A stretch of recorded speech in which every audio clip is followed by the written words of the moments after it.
Grazie di essere intervenuti anche in questa assolata giornata che ci fa comunque apprezzare le montagne che abbiamo intorno e anche per chi è venuto su dal parco, il parco della villa.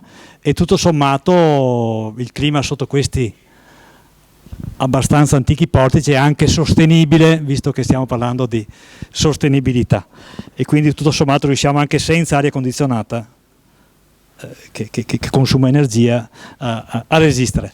Però cercheremo di essere molto efficaci, perché evidentemente non bisogna abusare di questo. Allora io vi ringrazio ancora della presenza, ringrazio evidentemente i relatori che interverranno dopo di me. Sapete che questa giornata è all'interno di una settimana intensa che ha visto protagoniste varie città del Friuli e del Veneto, e oggi siamo qui nell'Alto Vicentino. Io ho partecipato anche alla giornata di martedì nel campo San Pierese, e qui oggi abbiamo Luciano Gallo che è mitico direttore della mitica Unione del campo San Pierese. Ci scherzo perché ci conosciamo da anni.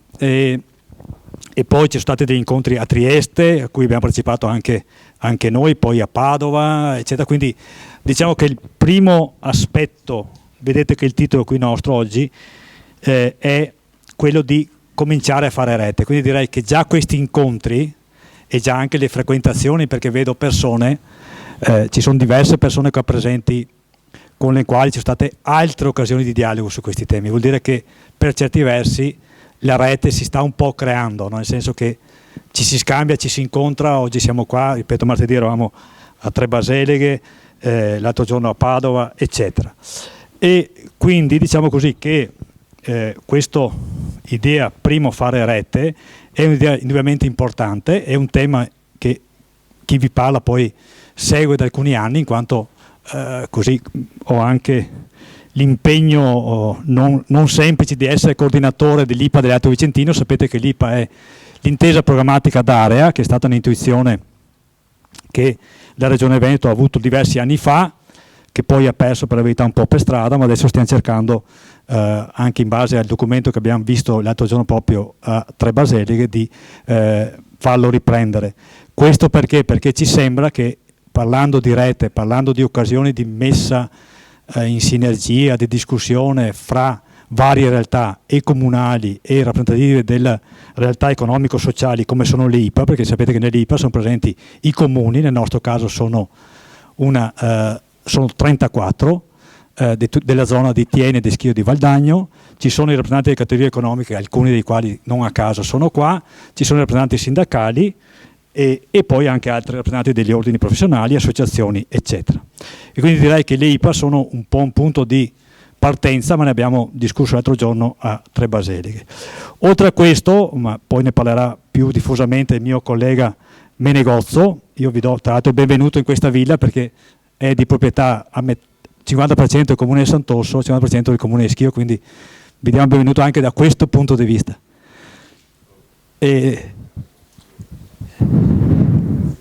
Segno di integrazione. E dicevo che ne parlerà poi più diffusamente Menegozzo. Fra alcuni comuni di questa zona, diciamo così, all'interno dell'IPA, della parte della Val Leura, c'è un lavoro di messa a sistema dei servizi comunali, che vuol dire fare i servizi associati, che vuol dire provare a fare gli uffici insieme, come ci ha sollecitato più volte anche qualche persona che è qua con noi oggi.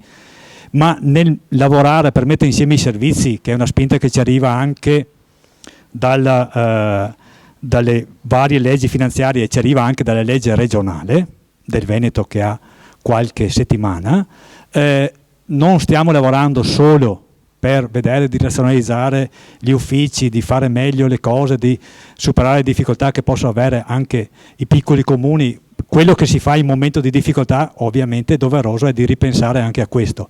Ma a fianco a questo stiamo anche dicendo che vogliamo anche progettare il futuro insieme. E un tema che stiamo affrontando, ma poi lo spiegherà meglio Piero, è proprio questo dell'ambiente o dello sviluppo sostenibile, o i temi dell'energia e cose di questo tipo, proprio perché anche da questo punto di vista riteniamo che questi siano i temi importanti per il futuro. L'altro giorno, per via di Fare Rete, abbiamo visto a Tre Baselighe questa esperienza interessante di una modalità anche di misurare con questo concetto del BES, che è benessere ecosostenibile, che è un progetto poi nazionale ma che ha un'esperienza già nel campo Sampierese, e alla quale penso poi in qualche modo ci collegheremo, perché abbiamo anche una forma di coordinamento fra l'IPA del Veneto Centrale, per cui fra l'IPA dell'Alto Vicentino e l'IPA del campo Sampierese c'è una frequentazione ormai pluriennale molto molto positiva. Ecco che questi elementi all'interno dell'IPA, il rapporto fra i comuni, fra loro, con le categorie economiche, con i rappresentanti sociali e sindacali, con le imprese di un territorio, si può veramente avere vari elementi da comporre in un gioco che ci spinga soprattutto a guardare con prospettiva verso il futuro. Guardare in prospettiva verso il futuro anche, e forse ancora di più, se il presente è quello che è, nel senso che evidentemente i problemi dell'oggi sono tali e tanti che potrebbero, e per certi versi in alcune occasioni si rischia proprio che sia così, di essere, fra virgolette, travolti. Penso guardo i colleghi amministratori che sono qua, alle problematiche che viviamo quotidianamente, che sono molto più difficili e complesse di qualche anno fa, perché le situazioni economiche e sociali dei cittadini e delle famiglie sono quelle che sono, le situazioni delle imprese, eccetera, eccetera, e questo già ti potrebbe far sì che ti concentri solo su questo e perdi la capacità, è il vero rischio che stiamo correndo, di invece guardare in prospettiva. Ecco che invece questa settimana organizzata di Green Nord-Est e questa occasione oggi qui nell'Alto Vicentino a Sant'Orso per la nostra zona ci consente invece di raccogliere spunti che poi arriveranno dai relatori, arricchirci di questo, metterli dentro il lavoro che quotidianamente facciamo come amministratori e che quotidianamente cerchiamo di fare con voi. Quindi poi quello che in particolare Menegosso presenterà, che ci riguarda come comuni, è l'aspetto che ci porterà poi a sviluppare, in particolare vedo qui i rappresentanti delle associazioni di categoria del nostro mandamento, a sviluppare in particolare con loro un rapporto per vedere come una specie di manifesto che abbiamo fatto come sindaci poi può declinarsi in azioni concrete che veda questo lavoro collettivo fra varie amministrazioni e le varie realtà socio-economiche. Io mi fermo perché doveva essere un saluto e poi con questo caldo non bisogna dilungarsi, quindi adesso passo la parola al professor Gurisatti. Giusto? A te, buon lavoro e grazie dell'ascolto.